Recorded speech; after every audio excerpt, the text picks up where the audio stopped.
Assalamualaikum warahmatullahi wabarakatuh. Perkenalkan, nama saya Nanda Wulandari. Saya dari Prodi Ilmu Komunikasi, Universitas 45 Bekasi. Dalam kesempatan kali ini saya akan membahas tentang materi pendidikan agama Islam. Jangan lupa ditonton ya. Itu kesatu ada mengenal diri sendiri. Yang kedua, critical thinking alat diagnosis jiwamu. Yang ketiga, identifikasi jiwamu. Yang keempat, kenali penyakit hatimu. Dan yang terakhir, obati penyakit hatimu dengan tauhid. Yang pertama-tama kita akan membahas tentang mengenal diri sendiri. Yaitu, kita sebagai manusia, ada tugas pokok dan fungsi penciptaan dirimu atau manusia. Dan Allah yang Maha Kasih Sayang telah menciptakan manusia di muka bumi sebagai khalifah. Adapun khalifah telah membawa misi ilahiyah. Selanjutnya kita akan bahas ke materi yang kedua. Yang pertama, ada arti komunikasi. Kita akan langsung jelaskan di sini ya. Arti komunikasi itu yang kita kenal. Komunikasi adalah proses transfer pesan kepada pihak lain. Pesan itu yang disampaikan adalah sama dengan yang diterima. Oleh karena itu, kata komunikasi berasal dari kata komunis yang artinya sama. Seperti halnya, Allah melalui contoh nabinya melatih manusia untuk berkomunikasi dengan Allah melalui contoh sholat. Dalam ibadah haji pun berlangsung komunikasi melalui bahasa rohaniah, lisan dengan keras mengucapkan kalimat tauhid melalui talbiyah, tasbih, tahmid, takbir, dan tahlil. Itulah contoh-contoh dari arti komunikasi. Dan yang kedua, kita akan bahas komunikasi tauhid. Komunikasi tauhid ini berupa komunikasi talbiyah. Talbiyah secara bahasa artinya aku menyambut panggilannya dengan ucapan labbaik. Berarti orang tersebut yang melaksanakan umroh dan haji sedang melangsungkan atau berbicara dengan hati kepada Allah Maha Penciptanya.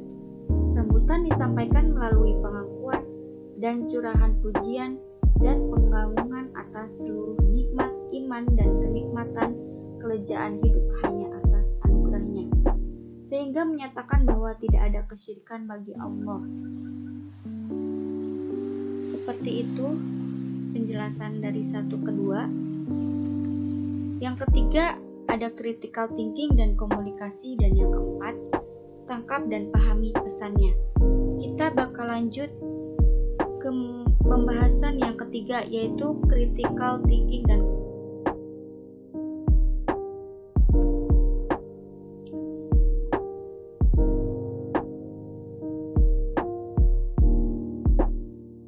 yang pertama, critical thinking bermacam tafakur. Dengan adanya mengenal dirinya, mengenal Robnya, kemudian komunikasi dengan penciptanya atau Allah SWT. Adapun contoh dalam komunikasi dengan penciptanya itu seperti ibadah, zikir, doa, dan sholat. Dengan sholat kita tangkap pesan-pesannya, kemudian sampaikan atau ajak umat yang lain mengenal Allah dan Rasulnya. Begitu teman-teman, kita masuk ke materi yang ketiga, yaitu ada arti tesis tauhid Nabi Ibrahim. Ketiga, risiko yang dihadapi bertauhid. Dan yang terakhir, keempat, tingkat iman. Yuk kita bahas. Yang keempat yaitu tingkat iman. Di sini ada berbagai bagan, yaitu yang kesatu adalah imanul hakiki. Di sini penjelasannya, imanul hakiki adalah derajat iman paling tinggi dan paling sempurna dimiliki oleh baginda baginda Rasulullah SAW. Sebagai pemilik sifat Allah yang paling sempurna, Insanul Kamil, dengan menyandang pangkat Habibullah. Begitu juga Nabi Ibrahim dengan pangkat Khalilullah. Semua Rasul Allah masing-masing dengan predikatnya, kemudian diikuti oleh para nabi-nabi Allah, Khulafaur Rasyidin, Suatunal Aulia, dan para aulia Allah.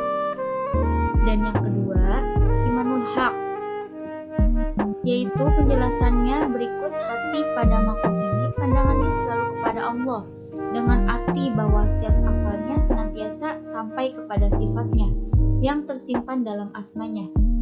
Adapun ciri-cirinya Imanul Haq, yaitu ingat kepada Allah dengan sungguh, sehingga setiap saat hatinya tidak kosong. Yang kedua, ada cinta kepada Allah dan cinta amalan akhirat, sehingga hilang keterkaitan dengan motivasi amalan dunia. Yang ketiga, ada iman ayan, yaitu Imanul A'yan, adalah beriman kepada Allah dan Rasul-Nya, kemudian tidak ragu-ragu dan kukuh dalam keimanan, serta berjihad, rela berkorban dalam membela agama Allah demi berharap ridho-Nya. Yang keempat, ada Imanul Ilmi atau iman al-ilmu, adalah keimanan yang didasarkan pada pengetahuannya. Adapun ciri-ciri Imanul Ilmi, yaitu ia memiliki dasar keimanan yang kuat. Kedua, keimanannya didasarkan pada dalil dan metodologi yang kuat. Ketiga, mereka tidak memiliki kekuatan memerangi hawa nafsu dan syaitan. Cukup itu aja. Yang kelima,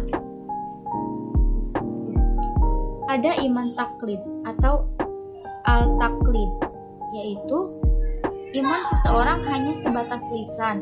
Ia tidak punya argumen baik dalil nakli atau Al-Quran maupun akli atau logika, hanya sebatas mengetahui aku iman kepada Allah sehingga tidak menjadi fondasi kehidupannya.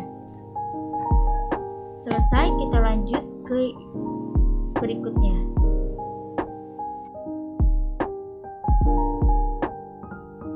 Yaitu materi keempat. Yang satu, ada arti bersolawat secara hakikat. Kedua, role model bertauhid. Ketiga, peta jalan membangun tauhid melalui kepemimpinan. Yang keempat, objek pembaruan. Selanjutnya bahas yang ketiga, yaitu peta jalan membangun tauhid melalui kepemimpinan. Di sini saya buat model kepemimpinan diri, yaitu yang pertama berupa kaki dan tangan. Di sini ia mewakili sifat mulia atau sebaliknya. Ada mata, yaitu ia sumber fitnah. Yang telinga, fungsinya mendengar sama dengan yang bicara baik maupun keburukannya. Serta mulut, yaitu nakal dan binal. Hati, ada beberapa macam, yaitu yang ke-1 tulul amal atau menghayal, yang kedua selalu tergesa-gesa, dan yang ketiga iri dengki atau hasud, yang keempat takabur, dan yang terakhir yaitu perut. Perut menjaga dari makanan haram dan berlebihan. Itu akan membuat kita ke jalan yang buruk. Selanjutnya kita materi terakhir, yaitu materi kelima. Yang pertama, cahaya ajaran. Yang kedua, misi ajaran. Ketiga, strategi membawa cahaya.